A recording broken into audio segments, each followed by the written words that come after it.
Friends வணக்கம். நான் இன்றைக்கி சானா மசாலா தான் செய்து காட்ட போகிறேன்.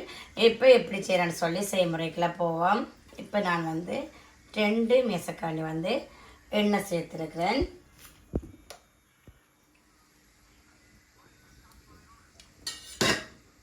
இப்போ எண்ணெய் சூடாகிட்டு நான் அதுக்கு பார்த்தீங்கன்னா தெரியும், கருவா, ஏலக்காய், கிராம்பு, இது பே லீஃப் எடுத்து வச்சுக்கிறேன்.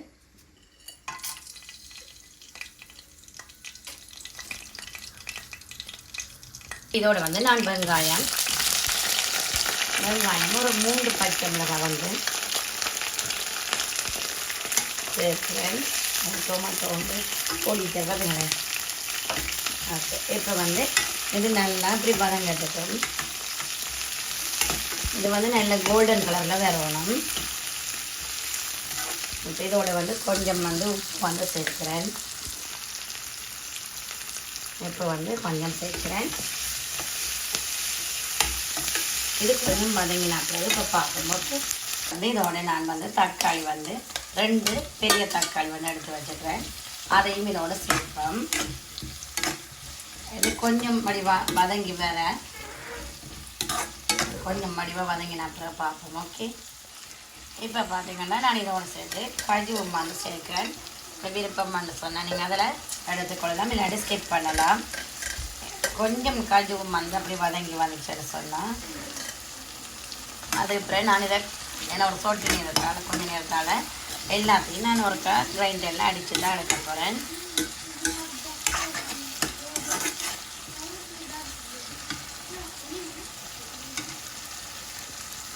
இப்போ கொஞ்சம் வதங்கின அப்புறம் பார்ப்போம். இப்போ பார்த்தீங்கன்னா கொஞ்சம் வதங்கி வடிவாக வந்துட்டு இப்போ நான் இதை எல்லாமே அடித்து எடுத்துட்டு பார்ப்போம். நான் 2 பே லீஃபும் கருவாப்பு இதெல்லாம் சேர்க்கிறேன். அதோட இப்போ நான் என்ன எடுத்து வச்சுக்கிறேன்னா 1/2 டீஸ்பூன் மல்லி, 1/2 டீஸ்பூன் நச்சீரக பவுடர், மற்றது 1 டீஸ்பூன் தனி மிளகாய் தூள், மற்றது 1 டீஸ்பூன் கரம் மசாலா எடுத்து வச்சுட்டேன். அப்போ இது எல்லாத்தையும் போடுவோம். இதுக்குள்ள இதோட கொஞ்சம் சின்ன சீரகமும், இப்போ நான் இதில் சின்ன சீரகம், கஸ்தூரி மட்டி, இதோட கொஞ்சம் பெருஞ்சீரகம் சேர்க்க போகிறேன். கொஞ்சமாக பெருஞ்சீரகம் இதில் சேர்க்கிறேன். இதெல்லாம் பச்சை வாசனை போகிற மாதிரி நாங்கள் கொஞ்சம் மெல்லிய நெருப்பில் வறுத்தெடுப்போம். இப்போ எல்லாம் பச்சை வாசனை போக வதங்கிட்டு நான் இப்போ இதோட இனி இஞ்சி உள்ளி பேஸ்ட் சேர்க்க போகிறேன்.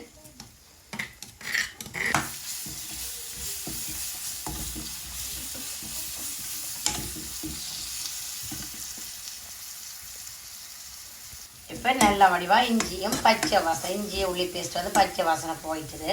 இப்போ நான் சீசனிங் பவுடர் அது நான் ரெடிமேடாக தான் அதை எடுத்துகிட்டு இருக்கிறேன். நான் நோம்பலாக ரெடி பண்ணி வைக்கிறேன்னா இப்போ அது இல்லாமல் இப்போ நான் அதை நோம்பலாக அதில் ஆட் பண்ணுறேன்.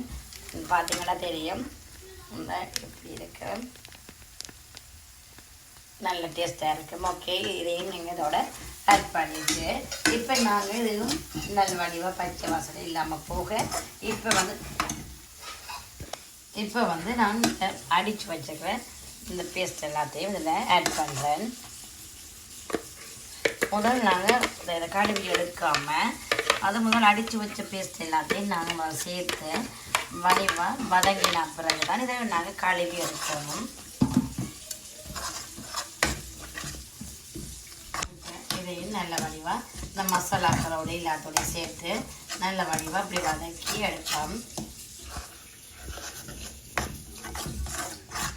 இதோட இனி நான் அந்த இதை கழுவி அப்படி எடுக்கிறேன்.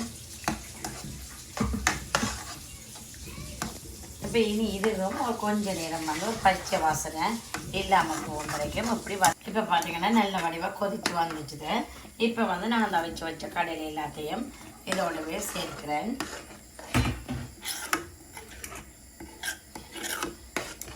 சேர்த்துட்டு இப்போ இதையும் கொஞ்ச நேரம் நாங்கள் அப்படியே கொதிக்க விடுவோம்.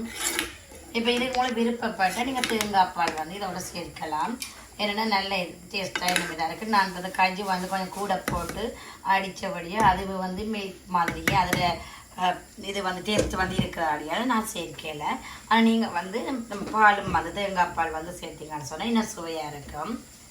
அதோடு வந்து நீங்கள் மறக்காமல் கொஞ்சம் வந்து சுகர் வந்து சேருங்க. கொஞ்சம் சுகர் வந்து சேர்த்திங்கன்னு சொன்னால் அதில் டேஸ்ட் வந்து இன்னும் நல்ல டேஸ்ட்டாக இருக்கும்.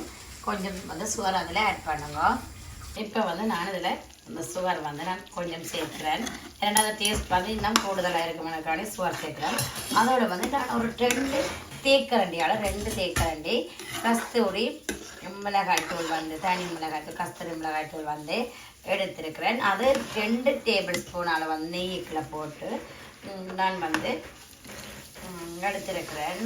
2 டேபிள் ஸ்பூன் மிளகாய்த்தூள் அந்த கஸ்தூரி மிளகாய்த்தூளையும் அப்படியே என்ன சொன்னால் அந்த கிரேவி வந்து நல்ல கலர்ஃபுல்லாக வடிவானதாக இருக்கும். அதுக்காக வேண்டி நான் சேர்த்துக்கிறேன். நீங்கள் வேணுமான்னு சொன்னால் இதுக்கு கொரியண்டரும் ஆட் பண்ணலாம். ஃபைனலாக நான் வந்து கரி லீஃப் தான் இதுக்கு ஆட் பண்ணியிருக்கிறேன். இப்போ இந்த டைமில் வந்து நாங்கள் வடிவாக உப்பை வந்து செக் பண்ணி பார்த்தோம்னு சொன்னால் ஓகே. நீங்கள் பார்த்துட்டு இந்த நீ அடுப்பை நிப்பாட்டி விட எல்லாமே நாங்கள் பர்ஃபெக்டாக வந்துருக்குது. இப்போ பார்ப்போம் உப்பை.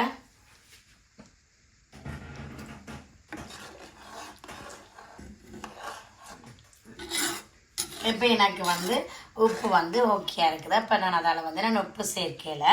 நீங்கள் உப்பு செக் பண்ணி பார்த்தா பிறகு எல்லாம் ரெடி பண்ணிங்கன்னா ஓகே. நான் இது வந்து இந்தியன் டின்னர் வந்து நான் பூரிக்கு தான் இதை ரெடி பண்ணினேன். ஆல்ரெடி நான் பூரி வந்து போஸ்ட் பண்ணிட்டேன். நீங்கள் அதில் பார்த்தா தெரியும். இதே மாதிரி நீங்கள் செய்து பாருங்க. இப்போ வந்து நான் அடுத்தது பார்ப்போம், இதை சர்வ் பண்ணுறதை பார்ப்போம். ஓகே. இப்போ பார்த்தீங்கன்னா ஃப்ரெண்ட்ஸ் இந்த நான் வந்து சர்வ் பண்ணி இந்த ரெடியாக இருக்குது. இந்த பார்த்தீங்கன்னா தெரியும் இந்த நல்ல வடிவான கிரேவியாக இருக்குது பார்த்தீங்களா. ஓகே. இதே மெத்தடில் வந்து நீங்களும் செய்து பாருங்க. நான் ஆல்ரெடி வந்து பூரி நான் அப்லோட் பண்ணியிருக்கிறேன். இது சும்மா நான் இப்போ இதே ஃபேட்டி ஷேப்பில் சும்மா கட் பண்ணிட்டு செய்கிறேன் சின்னாக்களுக்காக வேண்டி.